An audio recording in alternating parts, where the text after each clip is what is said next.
we're listing the contributions of de Broglie, Pauli, Schrodinger, and Heisenberg on the quantum mechanical model.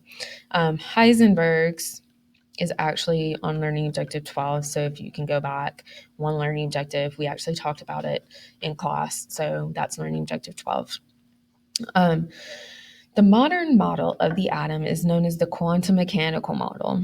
It tells how the electrons fill the electron cloud around the nucleus, as well as how the electron behaves, which is really a wave. So what the quantum mechanical model gives is the size and shape of the electron cloud, or what the electron cloud kind of looks like. So Louis de Broglie, so again, size and shape of the electron cloud, quantum mechanical model. This is what the quantum mechanical model gives.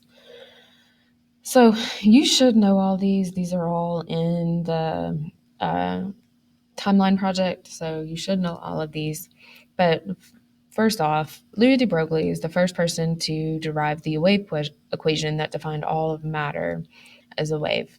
So anything that is matter can have wave-like qualities. He also theorized that the electron also had wave nature.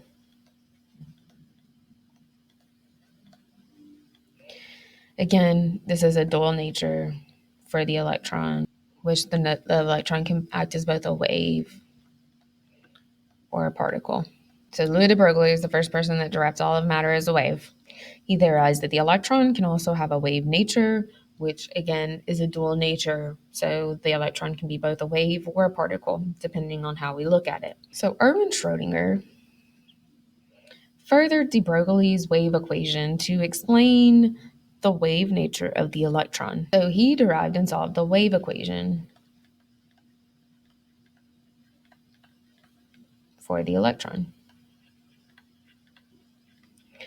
It looks like this, which is a crazy equation. You don't want to use it. I promise it's not fun. So this is the wave equation. This gives multiple solutions. So it's not just one solution to this equation. There's multiple solutions to the equation. Each solution to the wave equation gives the shape of the electron cloud. The atomic orbital or suborbital is the three-dimensional region around the nucleus where the electron is probably located. So really what this is it's a probability density map. Wolfgang Pauli, so Pauli wrote the exclusion principle, which states that only two electrons can be located in an atomic suborbital at one time, but they must have opposite or different spins. So let's pretend that you have the atomic orbital that is just like a circle. What this means is that only two electrons can be in this particular region. One electron is going to be moving this way, right? So one electron is going to be moving that way, while the other electron is going to be moving the opposite way. This is to keep them at opposite ends of the spectrum or whatever. So this would be considered the shape of the orbital.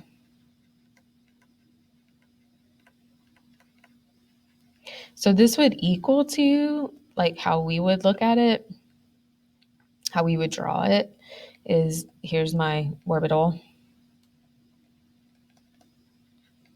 And then my electrons go into the orbital. I'm going to have 1, 2 electrons. Notice that they have different spins. So these are the electrons because they have different arrows, right? So basically what this does is it keeps the electron at opposite ends of the orbital to minimize the repulsion. So that's how we get, that is what Pauli's exclusion principle states. And then all of this leads to the quantum mechanical model. So the quantum mechanical model can explain all the emission spectra of the elements, not just hydrogen. So just hydrogen would be Bohr's model, and can explain why certain elements are more reactive than others. So why do we have more reactivity as we go down the alkali metals? It doesn't violate the uncertainty principle, and it makes use of the principal quantum number that Bohr introduced in his atomic model, which we'll see later on. So all of these things kind of lead to that quantum mechanical model.